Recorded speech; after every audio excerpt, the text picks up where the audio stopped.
दोस्तों, अगर आपको अपने जीवन में सुख, समृद्धि और शांति चाहिए तो हमेशा 2 शब्दों को ज़हन में रखना होगा।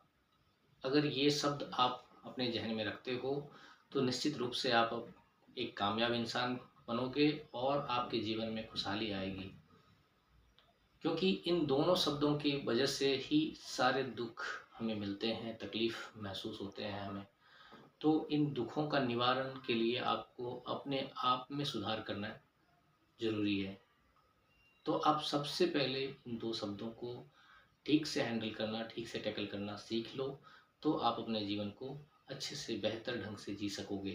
तो ये शब्द हैं, पहला है अपेक्षा। दोस्तों, आपको किसी से कभी कोई अपेक्षा नहीं रखनी चाहिए, कोई उम्मीद नहीं रखनी चाहिए। आप किसी का कुछ भला करते हो या किसी के लिए कुछ करते हो, तो आप ये मत सोचो कि आपको रिटर्न में वैसा ही कुछ रिस्पॉन्स मिलने वाला है। अगर आपको बढ़िया रिस्पॉन्स मिलता है, अच्छा रिस्पॉन्स मिलता है सामने से, तो आप उसको दोगुना रिटर्न करने की कोशिश करो। लेकिन उम्मीद मत रखो जो आपको अच्छा ही रिस्पॉन्स मिलेगा। अगर आपने ये अपेक्षा करना छोड़ दिया किसी से, तो आप दुखी नहीं होगे, आप तकलीफ़ महसूस नहीं करोगे। क्योंकि जब किसी से आप कोई उम्मीद रखते हो और वो उम्मीद पूरी नहीं होती है, तो आपको दुःख होता है, तकलीफ़ होता है। तो अपेक्षा करना ही क्यों? दूसरा वर्ड आता है उपेक्षा।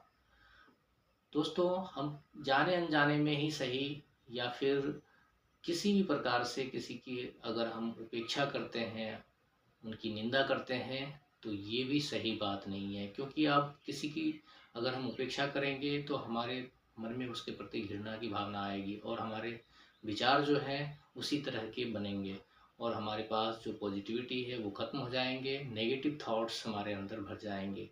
तो किसी की भी चाहे परोक्ष रूप से या अपरोक्ष रूप से कभी भी कोई उपेक्षा नहीं करनी चाहिए।